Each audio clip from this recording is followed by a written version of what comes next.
Hello everyone, today I'm reading another Mrs. Pepperpot story, and today what has she got? She's got a baby, so today she's minding the baby. Let me tell you what happened the day Mrs. Pepperpot was asked to mind the baby. She was tidying the house when suddenly there was a knock at the door. In the porch stood a neighbour with a little boy on her arm.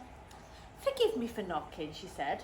"You see, I simply have to go shopping in the town today, and I can't take Roger, and there's no one in the house to look after him. Oh dear." "Oh, that's all right," says Mrs. Pepperpot. "I'll look after your little boy." "You don't need to give him a meal," says the lady. "I bought some apples for him." "Oh, that's nice, isn't it? Do you like an apple? For when he starts sucking his fingers." "Oh, can't suck your fingers." "Very well," says Mrs. Pepperpot, and she put the apples into a dish. The lady said goodbye, and Mrs. Pepperpot set the baby down on the rug. There he is, look. Then she went out into the kitchen to fetch the broom and start sweeping.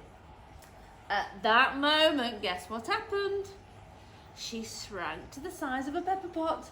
Oh dear, whatever shall I do?" she wailed. For of course now she was smaller than the baby. Look, Roger's bigger than Mrs. Pepperpot. Oh dear.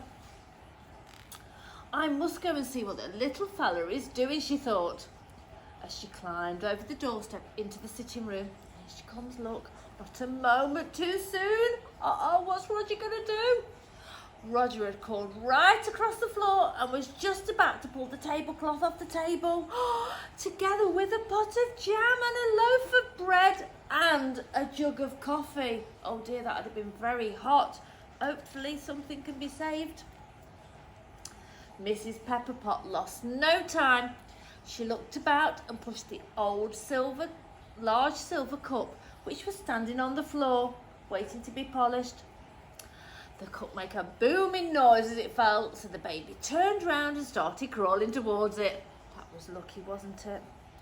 "That's right," says Mrs. Pepperpot. "You play with that. At least you can't break it." But Roger wasn't after the silver cup.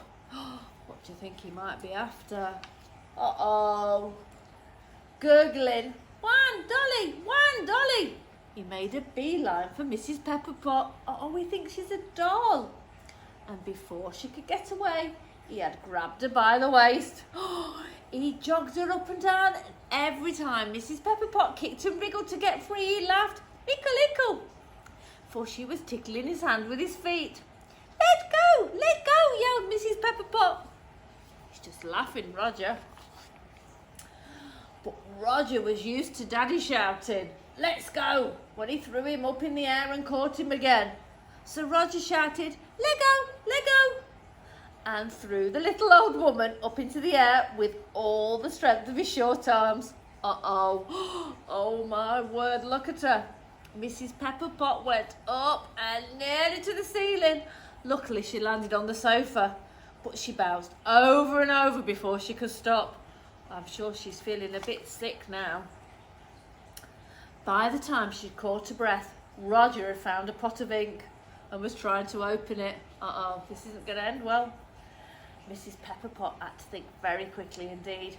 "Careful," she cried.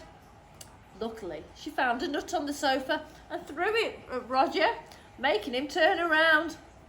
He dropped the ink pot and started crawling towards the sofa. One Dolly, he gurgled. And now there started a very funny game of hide and seek. At least it was fun for Roger, but not for poor old Mrs. Pepperpot. In the end, she managed to climb onto the sideboard. Oh, there she is. Hopefully she'll be okay now. "You can't catch me now," she said, feeling much safer. Oh, shall we see? But then the baby started back towards the ink pot. No, shouted Mrs. Pepperpot. Roger took no notice. So she put her back against the flower pot and gave it a push. And it fell onto the floor with a crash. Oh, that's made a mess, hasn't it? Straight away, Roger left the ink pot for the new mess of earth and bits of broken flower pot. He buried both his hands in it and started putting it in his mouth, gurgling, "Nice din din." Oh, I don't think it is a nice din din, do you? shouted Mrs. Pepperpot once more. Oh, whatever shall I do? Her eye caught the apples left by Roger's mother. One after the other, she rolled them over the edge of the dish onto the floor. There you go, look, Roger's crawling after them. Roger watched them roll, then he decided to chase them. That's a good idea, forgetting his lovely meal of earth. Soon the apples was all over the floor and the baby was crawling happily from one to the other. Then there was a knock on the door. Ooh, who can it be? Come in, says Mrs. Pepperpot. Roger's mother opened the door and came in. And there was Mrs. Pepperpot, as large as life again. Look, she's bigger than Roger now. Has he been a bad boy? Asked the lady.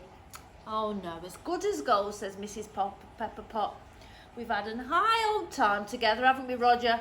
And she handed him back to his mother. I'll have to take you home now, precious, says the lady. But the little fella began to cry. One dolly, he sobbed. One dolly, says his mother. But you didn't bring a dolly. You don't even have one at home.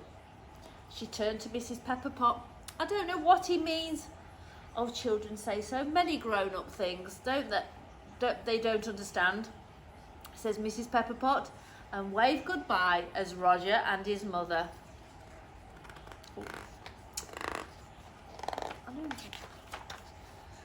Then she set about cleaning up her home. Okay then, hope you've enjoyed the story. See you all soon, bye!